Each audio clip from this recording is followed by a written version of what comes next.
기자부대! I'm on the beat!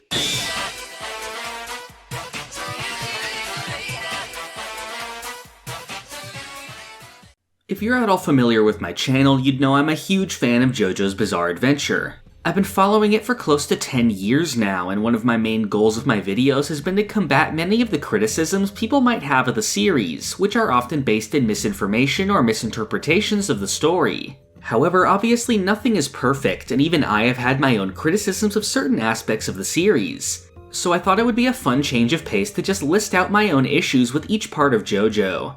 As someone who has paid such close attention to the series over such a long period of time, I imagine my problems are going to differ a lot compared to the general issues people take with the series, so I'm actually interested in seeing what I think as I put this video together. I guess the best way of going about this would be in chronological order, starting with the first part, Phantom Blood. Now, I'd say when compared to most JoJo fans, I'm a lot more charitable to this story. For the first story in this series, I actually consider it a great achievement and one of the best statements of JoJo's main theme of being a celebration of humanity. But this is a video where I'm supposed to be negative, and I do still have some issues with this part. Of course, by virtue of being the first part, it obviously isn't as refined as later parts from both a story and art perspective. I actually consider Phantom Blood a bit of an awkward stepping stone for Araki, since I very much like the art of his previous two manga, Cool Shock BT and Bao. Starting in Bao, Araki started to move toward the kind of muscly characters that he's known for in JoJo's early parts, and for the early chapters, I think he hadn't quite nailed the proportions and anatomy of those characters. When it comes to the story, I also think it has its weak points. For starters, I actually think the beginning of the story is stronger than the rest in some ways. From the start of the manga up until Dio's defeat at the mansion, the story feels very tightly written. And I've said before that I suspect this would have been the original ending of the story if it didn't continue publishing. After that point, we do get the introduction of Zeppeli, one of my all-time favorite JoJo characters with a really great arc, as well as Hamon, which while not fully fleshed out like it is in part 2, is still one of my favorite supernatural abilities of the series. However, in other places it does suffer, mainly with the introduction of an often overwhelming amount of side characters. We get the young boy character Poco, who I think makes it out well enough since he did have a bit of fleshing out and his own character arc. But the same can't be said when it comes to characters like Dyer, Straizo, and Tonpetty, who serve basically no purpose to the overall story. With Straizo, we have a pretty one-note character who doesn't get any real development until his heel turn in part 2. Dyer has a bit more to him, but he pretty much just exists to die and serve as more motivation to beat Dio, a role that was already perfectly filled by Zeppeli earlier. Tonpetty has the potential to be interesting by being Zeppeli's teacher that we had learned about before, but ultimately does so little in the story that he's kind of a letdown. Dio's rogues gallery of minions fares a bit better, and I really enjoy Jack the Ripper, Tarkus, and Bruford as villains. Right at the end though, we get this big influx of weird one-off characters that are introduced and then dispatched so quickly that it almost feels self-aware. Like the zombie Doobie that was a minor roadblock in Dio's mansion, and the comical group of Paige, Jones, Plant, and Bonham who are meticulously named and then immediately killed within 4 pages. These characters are actually so odd that they ironically almost wrap around to adding to the part's charm for me, but they are ultimately unnecessary fluff that doesn't bring much to the story. Many of my issues with the part are actually remedied by the recent Phantom Blood musical adaptation, which has been one of my favorite things to come out of JoJo lately. As a musical lover, I'm obviously already on board, but I think it very smartly shifted the focus to the strongest elements of the story. It expanded the first part of the plot to serve as the first act, and spends more time fleshing out the main characters like Dio, Zeppeli, Erina, and Speedwagon, while omitting the side characters I mentioned earlier. While I wouldn't go as far as saying it surpasses the manga, I do think it elevates a lot of elements of it, and I'd consider it an essential watch for any JoJo fan. Moving on to part 2, it suddenly gets a lot harder to find issues since in many ways Battle Tendency was like my first love for the series. It's kinda surprising since I actually see a lot of people consider it on the lower end of parts nowadays, which was definitely not the case back when the anime was covering the older half of the series. If I had to pick out something though, I'd probably say that Caesar and Lisa Lisa both contribute a disappointing amount to the story. JoJo has some really strong ensemble casts, and later parts really shined by giving them some fights and accomplishments of their own outside of the main protagonist. Here though, while the two do contribute in other ways, it does sort of feel like a letdown that Joseph is the one that ends up resolving both of their fights.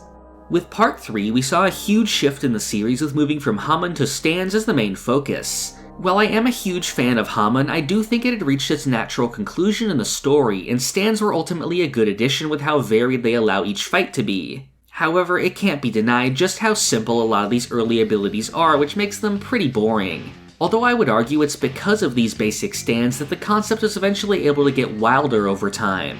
Like Part 2, I think some of the side characters also don't get their dues. We did get some great moments from Joseph, Polnareff, and Kakyoin, who each had their own fights and felt like they contributed a lot.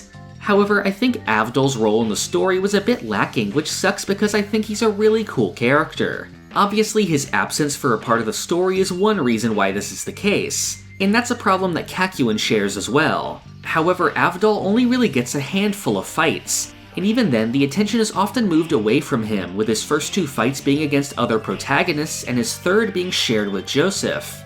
Avdol had the potential to become one of the most important characters since he was the one most familiar with the concept of stands and could serve as an important guide for the others, especially in Egypt. However, that ultimately didn't end up playing a big role, and really his biggest contribution to the story was when he died to save Polnareff twice. For those reasons, as well as his stand being one of the less fleshed out ability-wise, Avdol ends up feeling like the weakest link of the team. I think with just a little bit more, he could have been a great character though. Another problem you'll often hear for Part 3 is the abundance of enemy stand users. I don't actually take issue with the amount of so-called filler fights, since each one does take the characters through a new location and makes their journey actually feel long. But while there are some genuinely great villains here, especially in the second half, some of the enemy stand users are very underwhelming from both a character and ability standpoint, and only a handful of the early fights stand out as being truly great. Moving on to Part 4, we have yet another one of my favorite parts, and one that I have to struggle to find issues with. This is really one of the most solid standalone stories that Araki has crafted, and it is packed to the brim with some really charming characters. While some people criticize the shift in tone to a more relaxed setting, or consider the lowered stakes to be a step down compared to Part 3, I think that is one of the main positives of the part that gives it its own unique identity. I think my issue with it comes from the sort of disconnect between the first and second halves of the story. When writing Part 4, Araki actually hadn't thought of Kira until some time in, and that does make it kind of awkward to shift to him as the new big bad partway through. I think he could have done a better job of introducing Kira and tying him into the earlier events. I think there is something to be said for there being 2 halves of the story, with the first half establishing Josuke as the protector of Morio and then bringing in Kira as a big threat to the town, but that needs just a little bit more fleshing out. Ironically, the Diamond is Unbreakable live-action movie actually attempts something like this by having Josuke's grandfather be someone who is investigating Reimi's murder, which gives Josuke some more motivation to look into it. Ultimately, that movie never got a sequel and only gave us a little tease of Kira right at the end. But I think if we ever saw what that version of the story looked like, it could really elevate some parts of the narrative. Another thing I take issue with is the way some of the characters are underutilized. Now, many of the side characters get a good amount to do, like Koichi and Rohan, and even some of the minor characters do a good job of coming back and contributing in minor ways. However, I feel like some of them, Joseph in particular, were really underused. Joseph is so important to Josuke as a character, and I think there was a lot more to be done with their relationship. And it would have been nice to see some kind of reunion between Joseph and Tomoko so we could really understand what that relationship was about. And while Josuke did get a couple really great moments with Joseph, I don't think it was enough, and Joseph really should have had more focus, especially since a big part of Josuke's initial arc was the loss of his main father figure. Part 5 is a bit of an odd one since it's standalone in many ways compared to the rest of the series. While it brings some characters back in important roles, it is mostly hyper-focused on the Giorno and Passione narrative, and along with being one of the shorter parts, it's pretty streamlined and doesn't have a lot of fluff that gets in the way. Giorno as a character is often described as boring, and while I do see where that's coming from, I think he has a really interesting role as a sort of force of fate that enters into these characters' lives. And like the other characters, I can't help but get swept up in Giorno's ambition, which I think makes him really compelling. I think the weaker aspect of the part definitely comes with some of the side characters who again don't get as much time to shine. The obvious example is Fugo, who as we know originally had a larger role in the story and would have returned as an agent of the boss. But due to Araki's negative mental state at the time, he decided he couldn't bear to have Fugo be a traitor and likely end up dead, and decided to instead have him exit the story.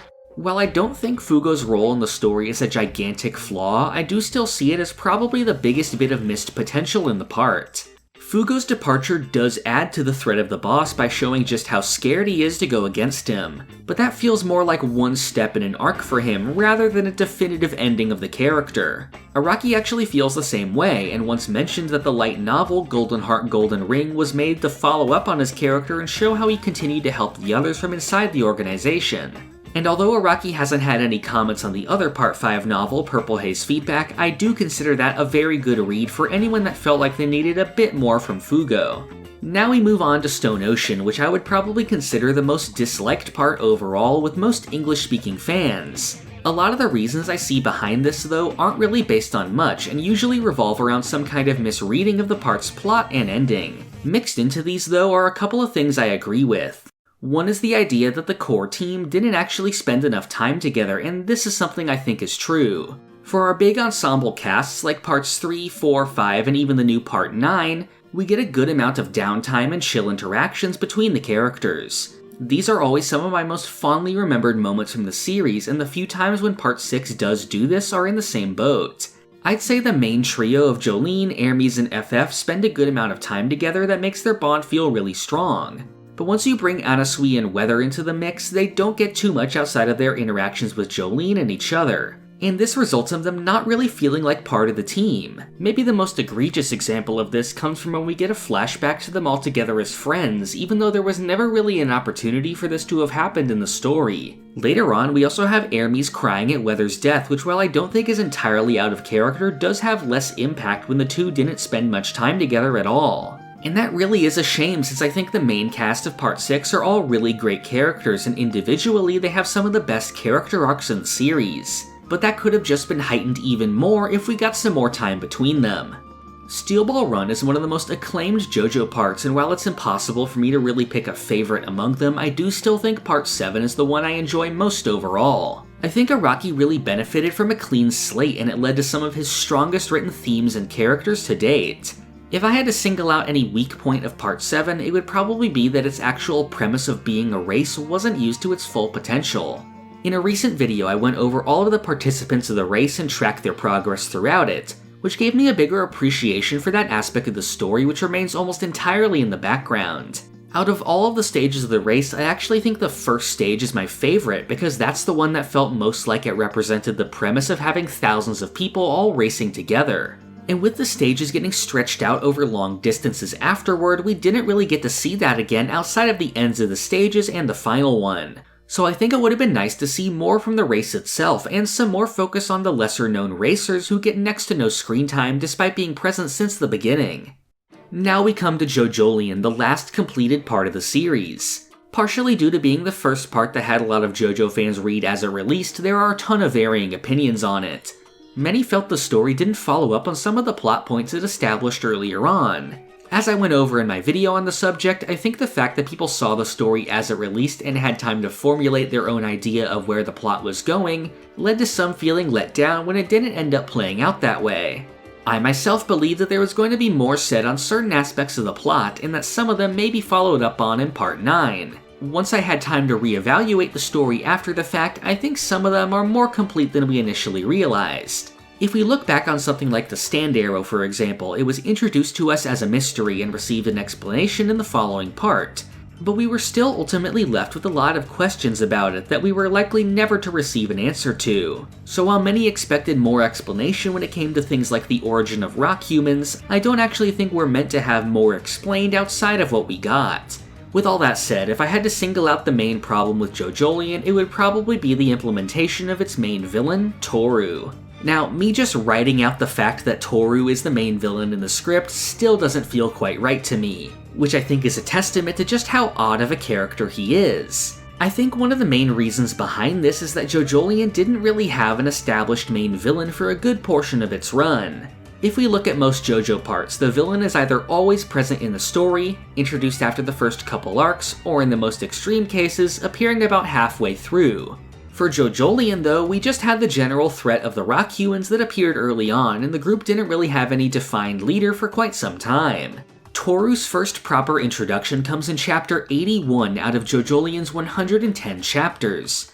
That's extremely late, and that stretched even farther by him remaining mostly in the background for that time, while his stand, Wonder of You, and its identity as the hospital's head doctor served as the real antagonistic force the majority of the time.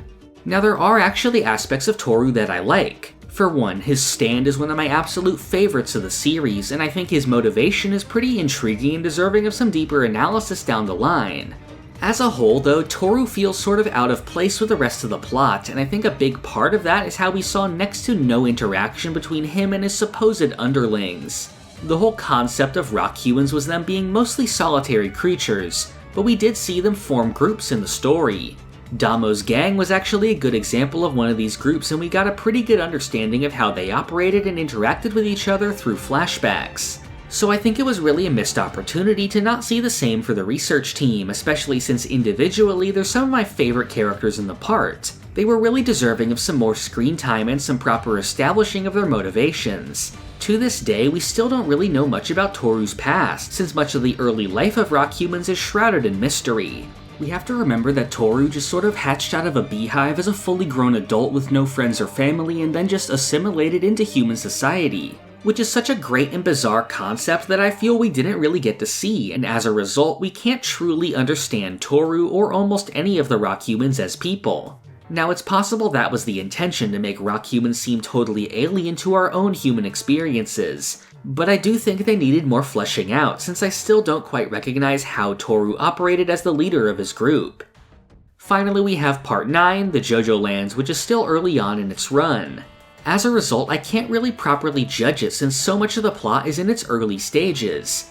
And from what I've been seeing so far, it's a really promising story, and I feel like it's one of the most fun main groups we've had in JoJo in a while. So I'm actually going to have to omit it here, since I can't find anything bad to say about it yet. And that's all of my main issues with each part of JoJo. It was actually a pretty interesting exercise to talk about these, since I just haven't really had an opportunity to go over them in a video before. Let me know in the comments what your main issue with each part was, since I'm interested to know what some other people's unique criticisms might be, especially of parts they already enjoy. After this, I'd actually like to make a video where I do the same format, but instead just gush over everything I like about each of the parts, so if you'd like to see me do that as well, let me know. If you want to keep up with future videos, make sure to subscribe and click the notification bell. You can also join the Hamon Discord to be updated on new videos and any important JoJo news. Finally, I'd appreciate it if you help support the channel on Patreon or by becoming a YouTube member below. Supporters get their names shown at the end of every video and can also submit viewer questions. This video's question comes from Arios. They ask, what villain team do I feel is the best executed? I'd say overall, it has to be La Squadra.